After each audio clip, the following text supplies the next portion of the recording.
बिस्मिल्लाहिर्रहमानिर्रहीम। अस्सलाम वालेकुम। मैं हूँ फ़हीम अख्तर। नाज़रीन, इलेक्शन कमीशन ऑफ पाकिस्तान और तहरीक इंसाफ की वफाकी हुकूमत के दरमियान इख्तलाफात और जो तनाज़ात हैं और तसादुम की जो सूरत हाल है वो रोज़ बरोज़ बढ़ती जा रही है। गुज़श्ता रोज़ इलेक्शन कमीशन ऑफ पाकिस्तान ने वफाकी वज़ीर इत्तलात फवाद चौधरी और वज़ीर रेलवे आज़म खान सवाती को नोटिस जारी करने का फ़ैसला किया और उनके ख़िलाफ़ कार्रवाई का ऐलान किया। और इलेक्शन कमीशन ऑफ पाकिस्तान के इस भरपूर रिएक्शन के बाद गवर्नमेंट अभी तक खामोश है। लेकिन चीफ़ इलेक्शन कमिश्नर की ज़ात से मुतालिक और उनके कंडक्ट से मुतालिक उनके ख़िलाफ़ उनके ऊपर बड़े इल्ज़ामात लग चुके हैं और वो इल्ज़ामात इनके ऊपर जो लगे हैं वो कहीं बाहर से हुकूमत की तरफ से नहीं लगाए गए, बल्कि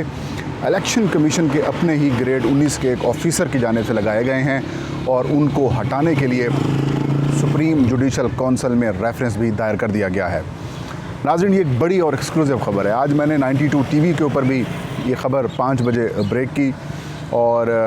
ये जो इन्फॉर्मेशन थी ये गुज़श्ता कई हफ़्तों से मेरे पास मौजूद थी। मैं इसको वेरीफ़ाई करते हुए लग गया क्योंकि विदाउट वेरिफिकेशन मैंने कहा कि इस तरह से ख़बर नहीं देनी चाहिए।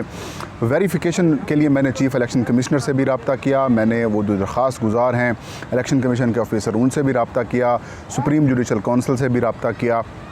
तो कहीं ना कहीं से कन्फर्मेशन हो गई और आज वो ख़बर ये सामने आ गई है। हुआ ये है कि चीफ़ इलेक्शन कमिश्नर की सरबराही में कराची के इंतखाबात से मुतालिक एक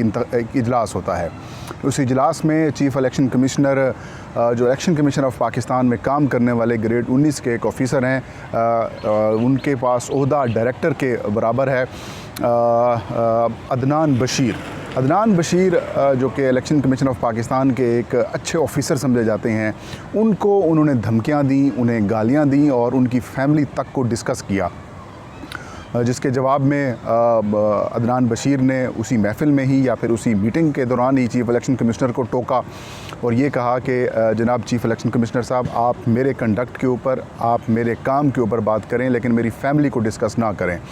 चीफ़ इलेक्शन कमिश्नर ने उन्हें कहा कि मुझे इल्म है कि जिस तरीके से आपने बैरून मुल्क शादी की, फ़ॉरेन नेशनल एक ख़ातून से आपने शादी की और आपकी जो मिसेज़ हैं वो फ़ॉरेन नेशनल हैं, तो इस हवाले से उनके ऊपर जब तनकीद की तो चीफ़ इलेक्शन कमिश्नर और अदनान बशीर के दरमियान काफ़ी ज़्यादा तल्ख़ जुमलों का तबादला भी हुआ और उसके बाद अदनान बशीर इस नतीजे पर पहुँचे कि ये जो इंसल्ट उनकी की गई है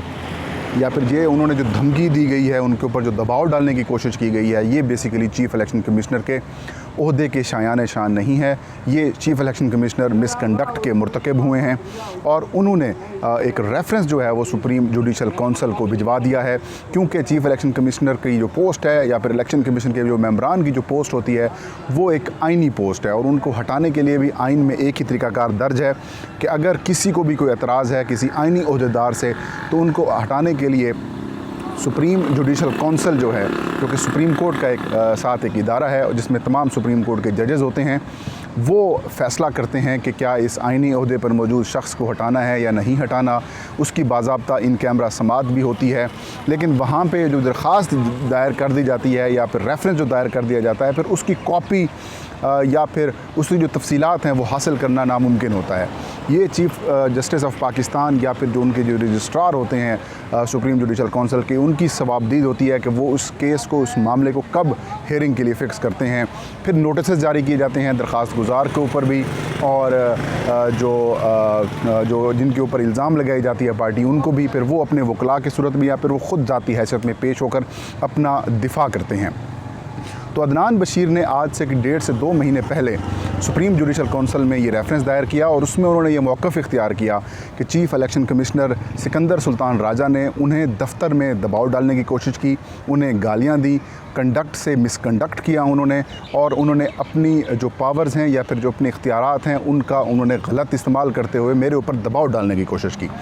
ये कहीं नहीं लिखा हुआ कि कोई अगर कि आला ओहदे पर मौजूद शख्स है तो वो उनकी फ़ैमिली को डिस्कस करे और इस तरीके से फैमिली से और इस पब्लिकली इस तरीके से उसकी डिस्कस करे। तो अदनान जो बशीर हैं, जो दरख्वास्त गुजार हैं, उन्होंने कहा कि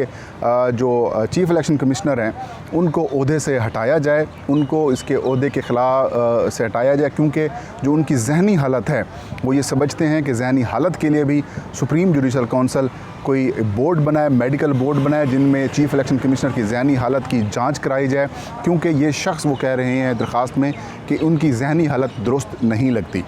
तो चीफ़ इलेक्शन कमिश्नर के हवाले से उन्होंने ये रेफरेंस दायर किया। उसके बाद चीफ़ इलेक्शन कमिश्नर को अभी तक ना तो नोटिस हुआ है और ना ही दरख्वास्त गुजार को दोबारा नोटिस किया गया है। अब ये सुप्रीम जुडिशल कौंसिल के ऊपर डिपेंड करता है कि वो इस मामले की जो कार्रवाई है वो कब इनिशिएट करती है। हैरानकुन तौर पर जो सुप्रीम कोर्ट में जो केस दायर किया गया,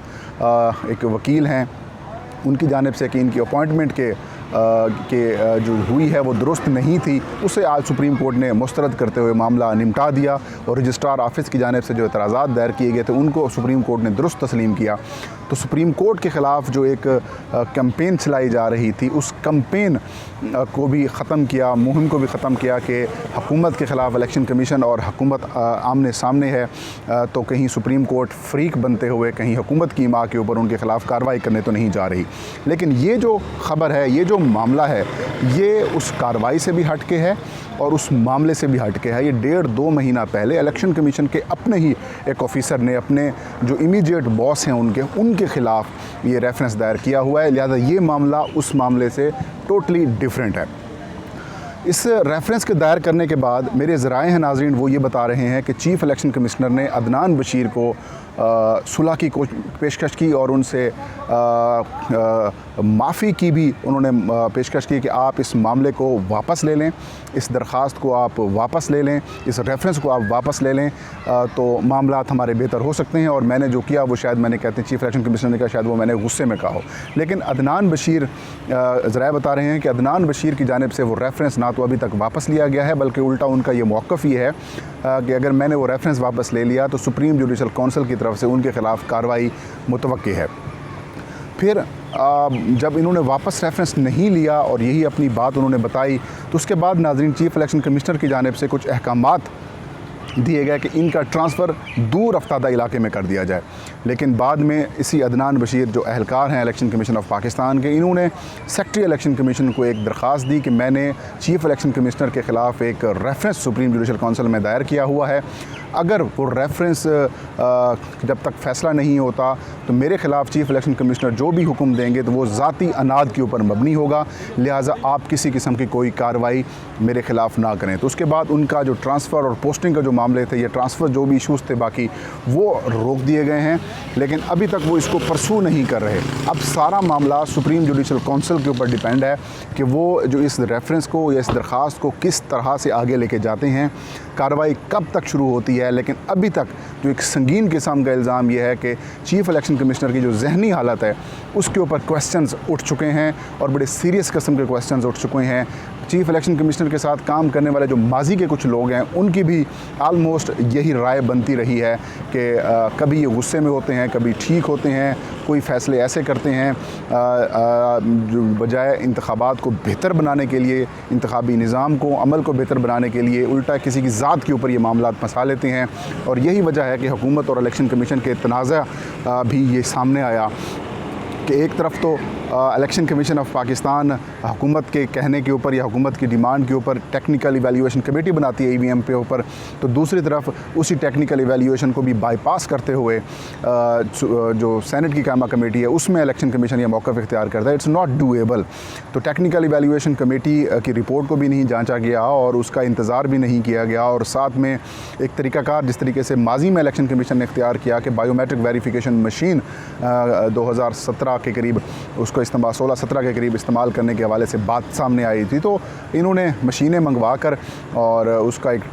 पायलट प्रोजेक्ट किया था। और पायलट प्रोजेक्ट की जो नतायज आए थे उसके बाद जो ये डिमांड कर रहे थे बायोमेट्रिक वेरिफिकेशन के इस्तेमाल की, वो भी उस डिमांड से पीछे हट गए थे। तो एक तरीक़ाकार मुनासिब तरीके से अगर इसको हैंडल किया जाता तो फिर ये इशू, ये तनाज़ा ना खड़ा होता। बहरहाल अब चीफ़ इलेक्शन कमिश्नर के ऊपर नाज़रीन संगीन किस्म के इल्ज़ामात हैं। अब देखते हैं कि सुप्रीम जुडिशल कौंसिल इसके ऊपर मज़ीद क्या कार्रवाई करती है। फ़हीम अख्तर को नाज़रीन इजाज़त दीजिए। अपना और अपने चाहने वालों का बहुत सारा ख्याल रखें। अल्लाह हम सब का हामी नासिर हो।